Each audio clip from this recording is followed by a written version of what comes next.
Jogdio sues Sue for $50 million. The Parkins fire still under investigation. Exxon makes 2 more discoveries. And hand-ups, not handouts.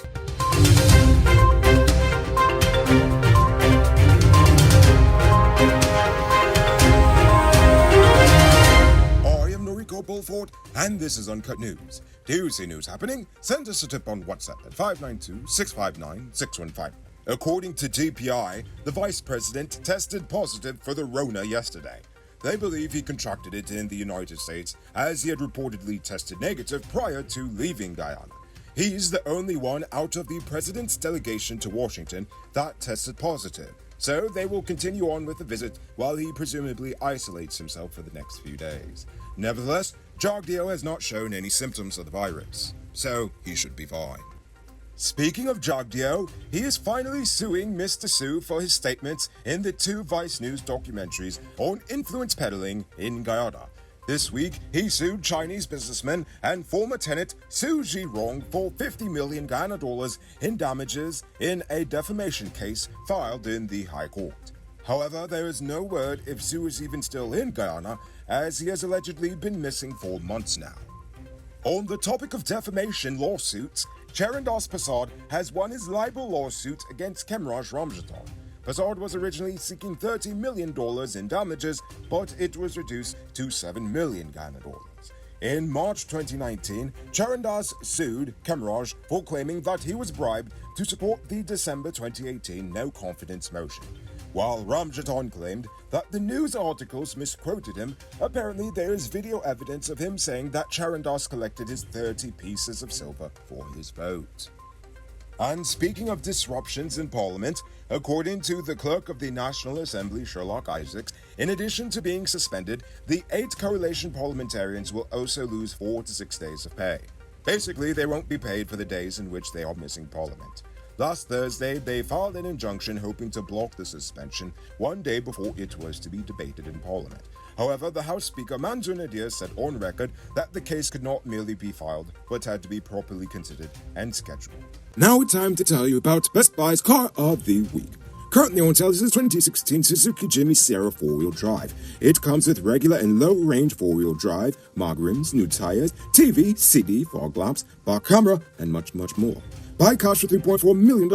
All pay as low as $700,000 down with around $67,000 monthly for 5 years, and it is yours. Call or WhatsApp 662-0844 for more info. Or visit the showrooms at Lot 171 Peter Street, Queenstown, or Lot 2 Lamar Street, and tell them Noriko sent you for this sweet deal. On January 16th of this year, a fire gutted the Parkins shipping barn.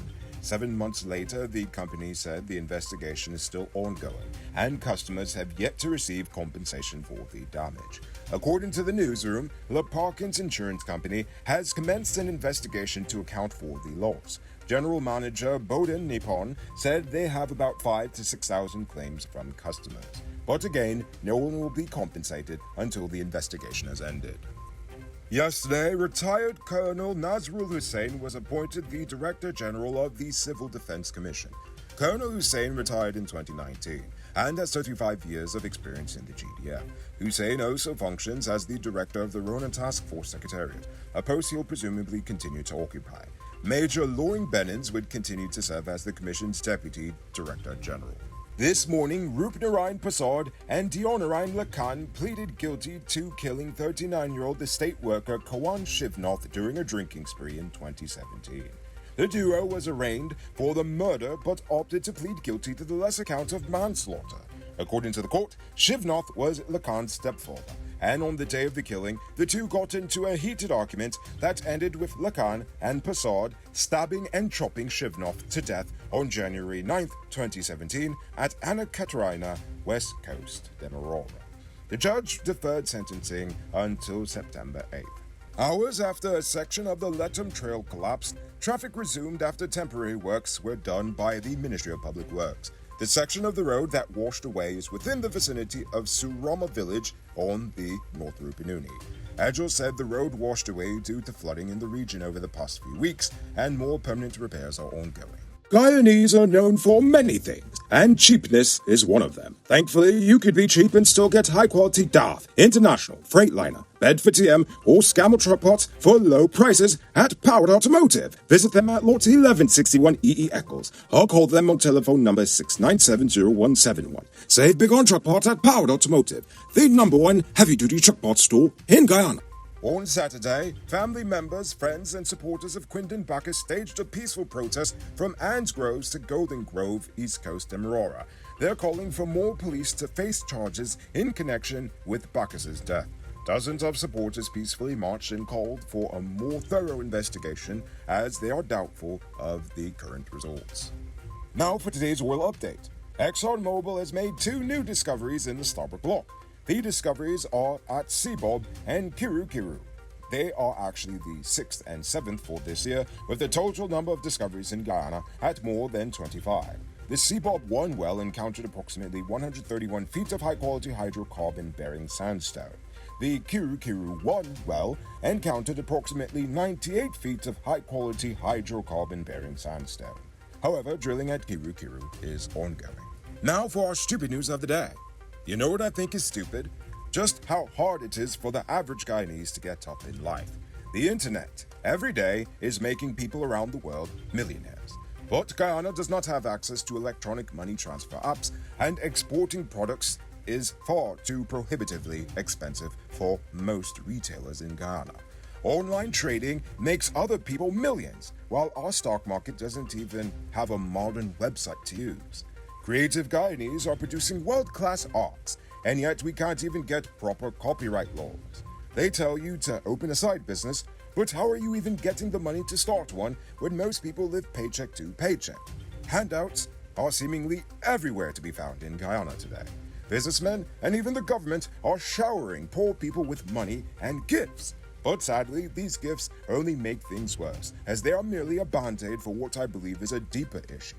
I truly believe that at this point, the government has absolutely no plans to give people a true hand up in life. So that is why they want to get people addicted to handouts. So when it comes to election time, they want you to vote for them, because you now owe them and you are not independent. And if you can't see the issue with that line of thinking, then that is pretty stupid.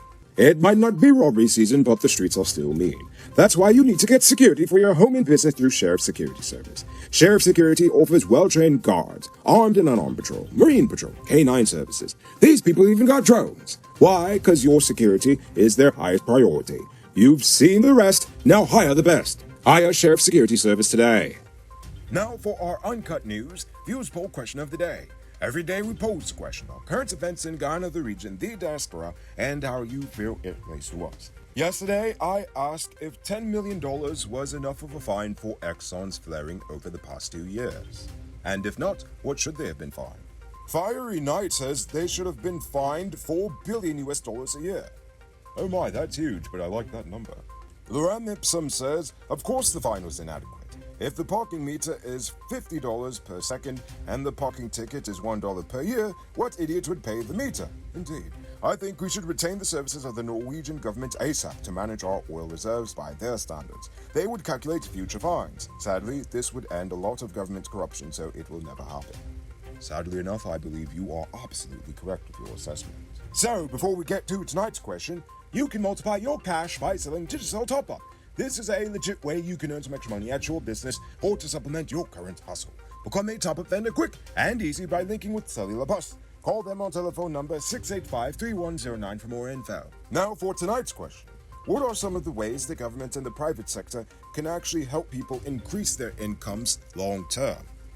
I want you to think about that question. Tell us in the comments below. If your response is good enough, we just might feature it in our next episode. Anyway, that's all the time we have for tonight, and check us out tomorrow for another.